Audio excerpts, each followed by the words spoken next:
We're ranking the top 24 Dynasty wide receivers today. It has been a long time since we updated our rankings, so we're going to try to jump back into this. It is midseason. Yeah. It's hard to gauge this, but there are some major changes, and we're going to start in the S tier where, of course, as always, it's Justin Jefferson, and that's it. That's it. No more Jamar Chase in our S tier. We're gonna put Justin Jefferson in a tier of his own. Here's my reasoning for this. I cannot honestly look into the camera and tell you that I would take Jamar Chase as often as I would take Justin Jefferson. I can't. I would take Justin Jefferson every single time. Every single time. It's not even close. And honestly, this is a hard truth for us Dynasty people to realize. Jamar Chase absolutely is the wide receiver 2. He's absolutely good. I don't want this to seem like I'm bashing him at all because he's still 23 years old. Yeah, he's so good. He is the wide receiver 6 this year. And in his career, he has not finished higher than the wide receiver 5. Okay? So let's pump the brakes on him being the same tier as Justin Jefferson. I think we just need to put Justin Jefferson in his own tier. And then let's jump down to the next tier here. Yeah, so Jamar Chase at the top of this A tier. So the only difference between the rankings that we've had over the last couple of years is that we're just dropping Chase a tier down. Don't worry about it. He's still the wide receiver 2 in Dynasty. We just think there should be a larger gap. We've already talked about him. Let's move on. AJ Brown has just stolen the 3rd spot from CeeDee Lamb, who will be after him. It's nothing against CeeDee Lamb. Again, this is just all about AJ Brown and him taking his abilities as a wide receiver to the next level. Like, the next level being elite level. I think as a talent in the NFL, it's Justin Jefferson, Tyreek Hill. You could flip those two if you wanted to, like today. And then AJ Brown. And then you have Stephon and Devontae. Yeah. Yeah. AJ Brown has been catching everything that comes his way. I can't wait to see his player profiler stats once they're updated for the end of the year because they're going to be unbelievable. Like, it's unfair. Jalen Hurts can struggle to make a read in the 5 to 7 seconds he has in a clean pocket because of his offensive line, and then he just throws a prayer to AJ Brown and knows he's going to catch it. Because the dude catches everything within like a 3-mile radius of him. Yes. It's insane. Yeah. So he's completely earned this spot, earned this ranking. No, he's not going to be on our cornerstone rankings anymore. Wasn't even last year because he's 25. He'll be 26, 27, whatever. He'll be up here for a long time. Great situation. CeeDee Lamb as well has really turned on of recent, and he's we've got to keep him here. We had so many people. What? CeeDee Lamb and AJ Brown have scored more points this year than Jamar Chase. Yeah. So they're absolutely before you say, okay, what are they doing in the same tier as Jamar Chase? Absolutely deserving of it. Yeah. The age 100%. Difference does not matter. Age difference doesn't matter. The only reason Chase is ahead of those guys is obviously he's younger, and he is playing in a situation where at the end of the day, his ceiling on a weekly basis is going to be higher than those guys. Correct. Because you've got Joe Burrow versus Jalen Hurts, who has a ton of rushing upside, and he's playing alongside Devontae Smith, and then Dak is Dak. Yes, so exactly. CeeDee Lamb, man, this was not a take that we really were super open with in the offseason, but we did say, like, hey, we love CeeDee Lamb as a talent. We love him as an NFL wide receiver. Keep an eye on him potentially falling in value because, I mean, his best season in his first 3 years so far has been wide receiver 7. And we had some question marks going into this year about how good would Dak Prescott be as a passer? How good would the Cowboys be offensively? And I think CD's put those questions to bed quite easily just in the last month alone. And obviously Tony Pollard not doing what everyone expected him to do for some ridiculous reason has really paid off as well, has really helped CD's production. But I think at the end of the day, CeeDee Lamb has really earned his right to be considered for the future, for the next 3 to 4 years, as one of these top 4 to 5 options at the wide receiver position in Dynasty. Moving down to the B tier here, it's hard not to put Amon-Ra and Tyreek Hill both in the A tier, but we're going to put them down in the B tier for a couple of different reasons. First, Amon-Ra St. Brown has been extremely good this season. He's the wide receiver 7 on the year. He consistently gets a ton of targets in that offense. He has scored 4 touchdowns this year, but even when he does not score touchdowns, you're talking about 25-point plus upside. And that's the kind of player I want on my Dynasty team. Again, he's only 24 years old. He has continued to be dominant in that very good offense where Jared Goff has been more than suitable to help him produce as a high-end fantasy wide receiver. So there's really not anything to dislike about Amon-Ra. If you wanted to argue for him to be up a tier, I'd probably be okay with that, honestly. But we're going to put him down here, and then we're going to put Tyreek Hill down here. And Tyreek Hill, this is still higher than most people have Tyreek. But we've ranked Tyreek Hill here for, ever. Really. Even in the offseason, we were ranking him this high, and people were saying, yeah, we were crazy. He's old, blah, blah, blah. Yeah, well, Tyreek Hill, as long as he's in the NFL, is, like, from a production standpoint, the best fantasy wide receiver. And that holds true this year as well. Tyreek Hill has been absurdly ridiculous. He's first in target rate, a 36% target rate this year. He's first in fantasy points per game. He's first in touchdowns. He's first in yards per route run at 4 yards per route run. He's first in yards per team pass attempt at 3.46. He's first in juke rate. He's first in total fantasy points. He's first in route versus man. There's 12 number one reasons for why Tyreek Hill should be this high. And because he's number one in all of those things, which are 12 right now. And the reason he's not lower is for us, because he could be higher than this. I don't really want to mess around. Again, Dynasty is about scoring points, guys, and Tyreek Hill is the best wide receiver at doing that. The reason he's not is obviously because after this year, seemingly he has 2 years left. So we do have to take that into account, but we're still much higher on Tyreek Hill than anybody else. Yeah. For sure. We are the highest on Tyreek Hill. So we love Tyreek, and he absolutely deserves to be here. And also, there's a lot of teams right now that have Tyreek that are wondering if they should buy or sell him. And our answer, obviously, is to buy or hold. But we can answer those questions individually on flockfantasy.com/domain. And when you use code DOMAIN, this is a special deal. It's Black Friday, Domain Black Friday deal. When you sign up for the annual Mother Flocker tier on flockfantasy.com/domain, you have to use code DOMAIN. Annual Mother Flocker tier right now gets you 2 team blueprints. Team Blueprint, comprehensive plan for your Dynasty team. It is a multi-year plan, gives you a multi-year outlook, grades your roster, grades your depth, grades all your position groups, draft capital, gives you some trade targets, gives you some guys you should get rid of, what you should be doing to make your Dynasty team better and make it a true winning year after year Dynasty. And that's what the Team Blueprint does. And again, right now, annual Mother Flockers this week only, ends after this week, annual Mother Flocker signups get 2 team blueprints. So flockfantasy.com/domain. Make sure you use code domain. And like I said, if you want 2 of those suckers, annual Mother Flocker tier. But regular Mother Flocker tier will get you 1.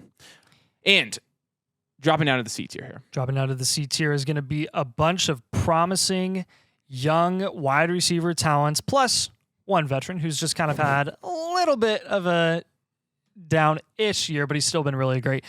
Garrett Wilson is going to be at the top of this tier. And Garrett Wilson is someone who, after Aaron Rodgers went down with the Achilles, he saw a massive drop in value and then kind of a market correction very quickly. And I'll tell you why. Here's why.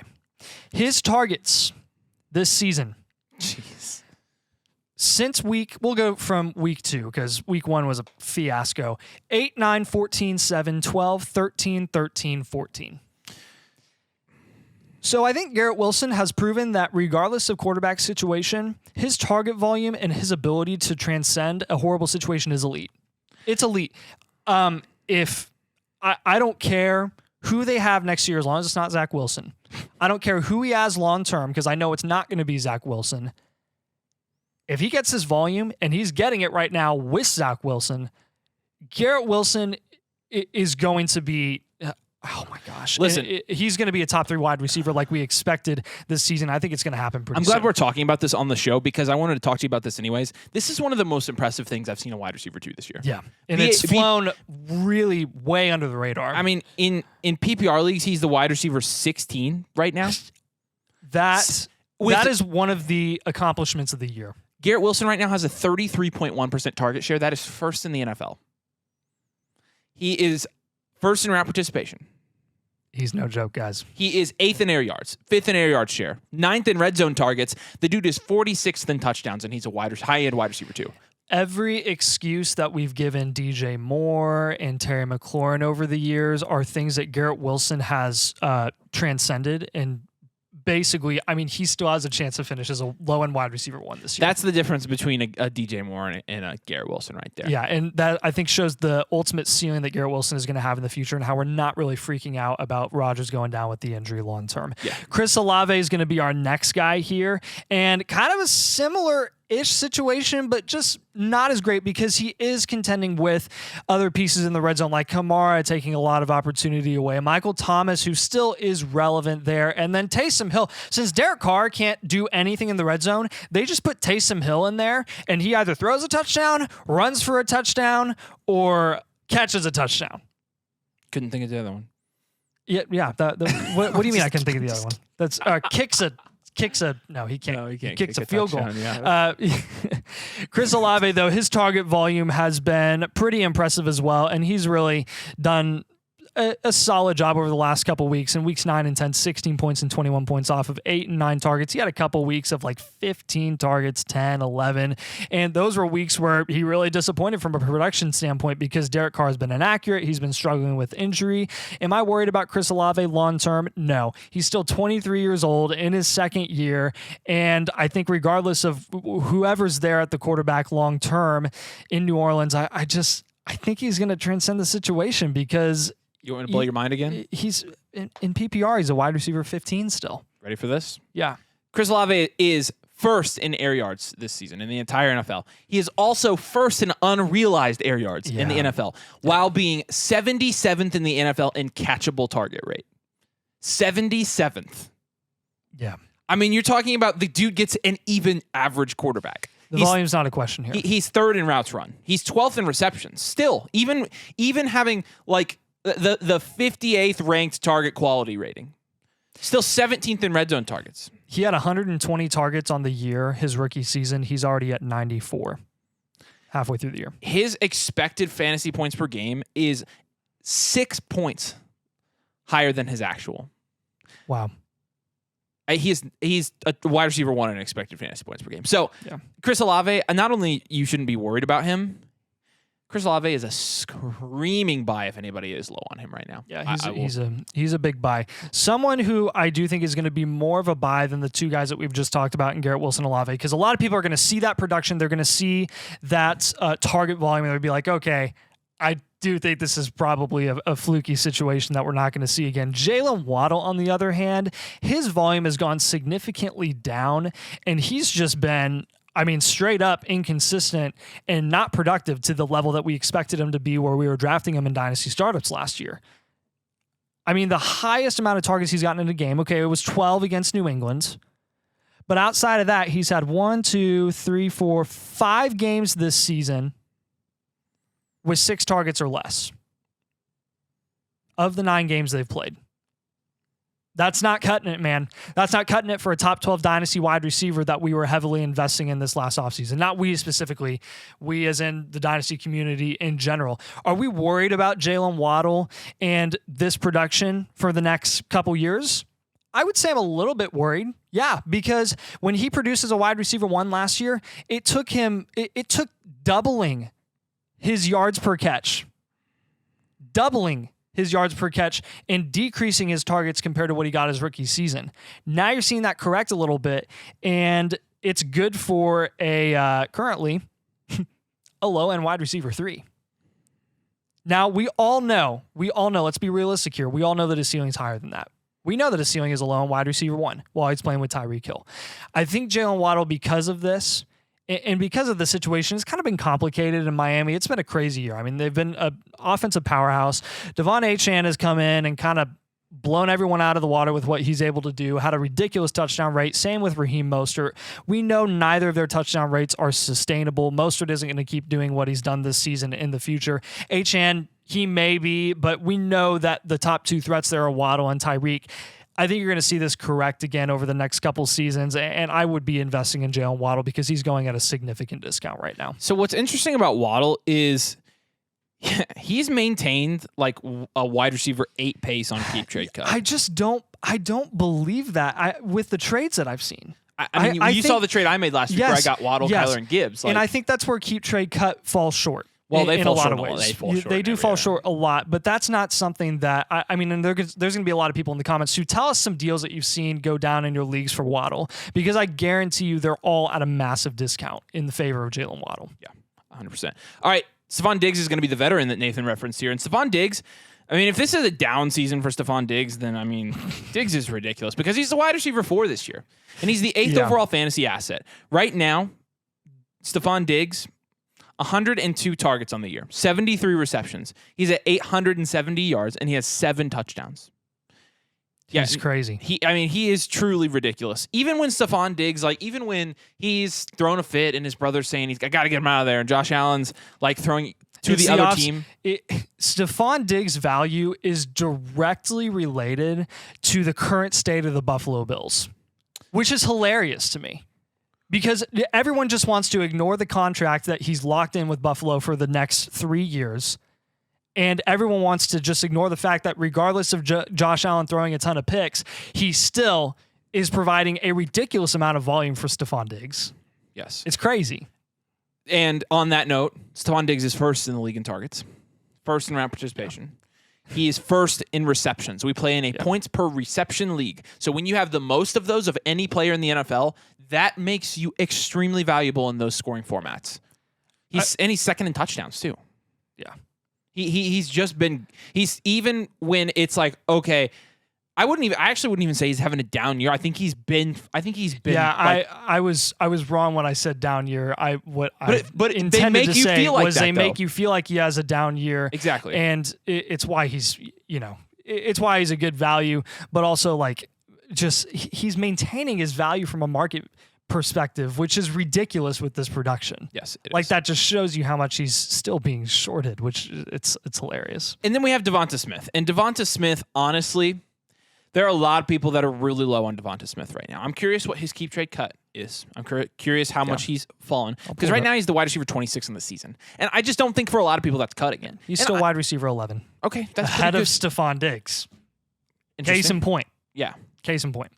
Devonta Smith, when you're looking through his efficiency metrics, there's really not a ton here that you can point to. I'm not seeing anything.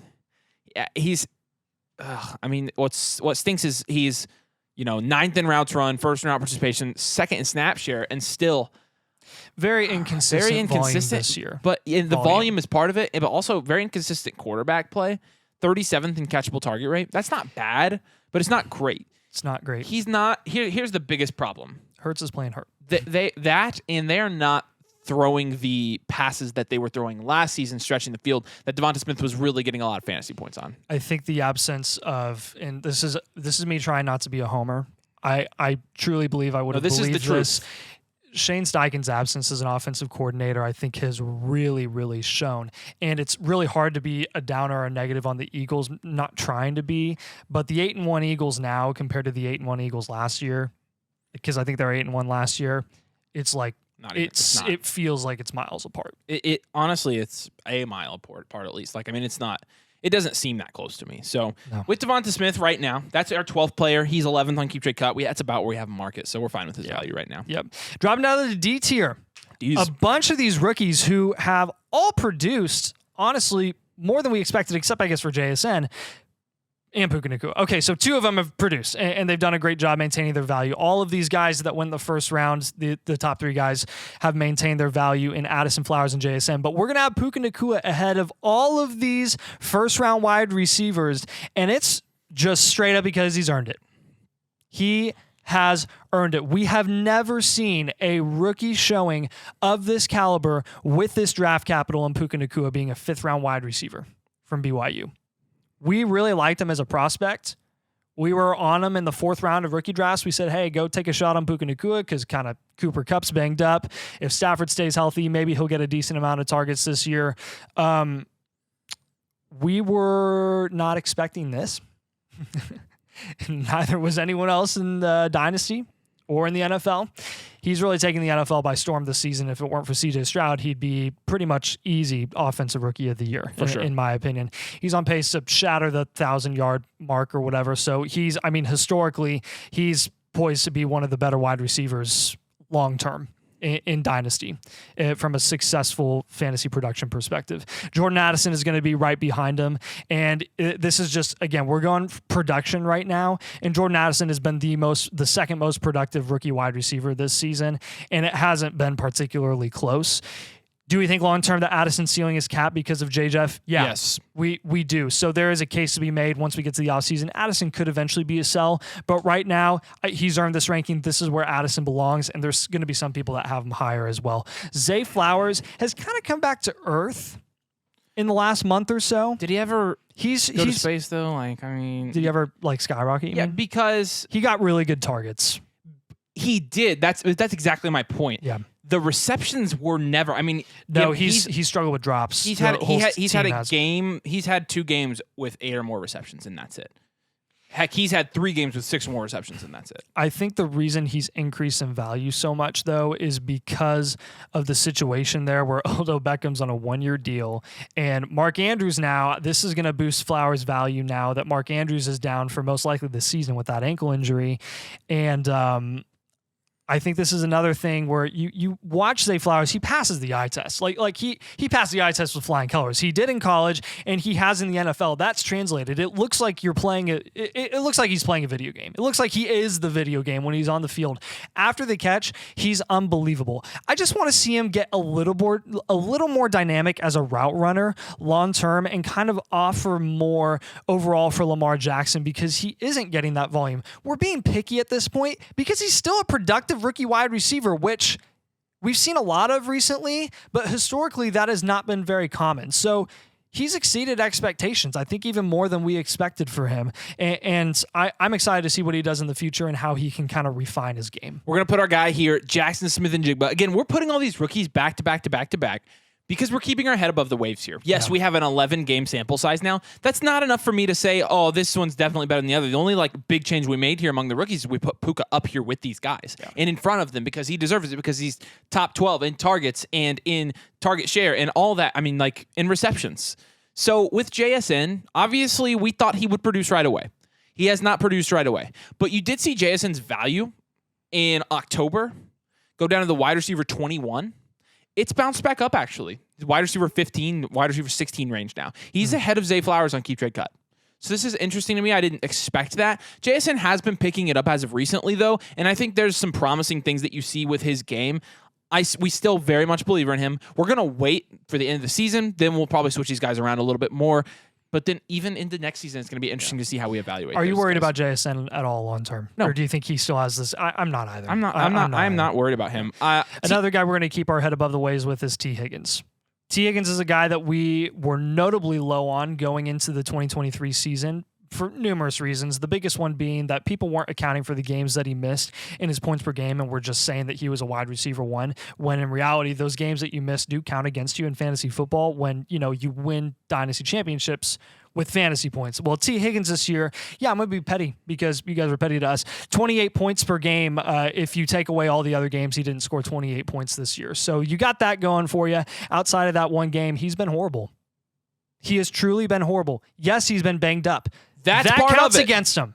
That counts against him. Regardless of that, T. Higgins has plummeted in value because of this.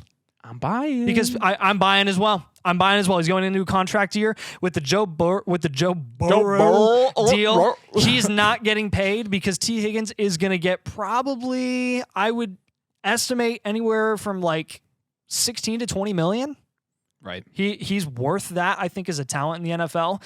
So I'm very excited to see where he goes, and I think because of his future landing spot and him potentially being the wide receiver 1 there, he's going to skyrocket in value again in the market. I think so too. And the last guy in this tier is going to be Drake London. Honestly, you could put Drake London higher than this. Drake London, yeah, you could. It's fairly impressive. Not with Arthur Smith. Exactly. It's fairly impressive what he's done this season. He's only the wide receiver 40, but he's gotten some pretty consistent targets. That said, until the production shows up, we can't rank him any higher. He's still 22 years old. He's still going to be very good, but the situation, man, is just horrible. It's just bad. So until the situation improves, we probably can't move him any more than we are now. Dropping down to the F tier here, we're going to start with Brandon Ayuk. Everybody at the beginning of the season, after one game, it took one back. game. Brandon Ayuk, you guys missed on Ayuk. We told you. No, we told you. Brandon Ayuk is the wide receiver 22 right now. We have him ranked in our rankings at 18. How is that not? Is that not fair? I feel like that's fair. I think that's fair. Okay, so Brandon Ayuk, obviously he's very good. He's hit and miss. He has games of 30 points, 7 points, 20 points, 9 points, then 11, 10, then 15. So who knows what it's going to be with Ayuk? And he's on a team with a lot of weapons. We said it all year. We'll say it again. It has never been about what Ayuk can do in any given game. It's about what can he do over the span of an entire month.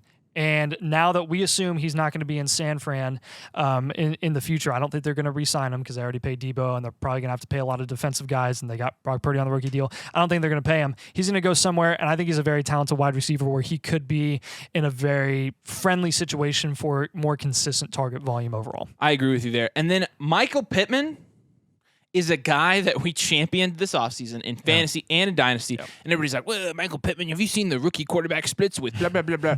And actually, everybody's going to say, well, it's just because of Gardner Minshew. Who could have seen that coming? Yeah, Michael Pittman was the wide receiver 12 in the games that Anthony Richardson played this year.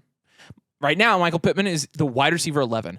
Honestly, this is even better than I thought. Like, I did not think he had wide receiver 1 upside in fantasy. Yeah. This is surprising me. And when you're even looking at his last game against New England, in a game that was like 10-6, he had 16.5 points because he got 8 receptions on 12 targets. Yeah. It's ridiculous. The crazy thing here, too, is if you had told me that Michael Pittman had produced like this 10 weeks into the year, I would have said, well, Josh Downs did absolutely nothing. And Josh Downs has been producing very, very well as a rookie wide receiver as well. Yeah, wide receiver 3 at the moment. So next guy we're going to have is DK Metcalf. We know what DK Metcalf is: 1,000 yards, 7 touchdowns every single year. We don't have to overanalyze DK Metcalf, I think, at this point.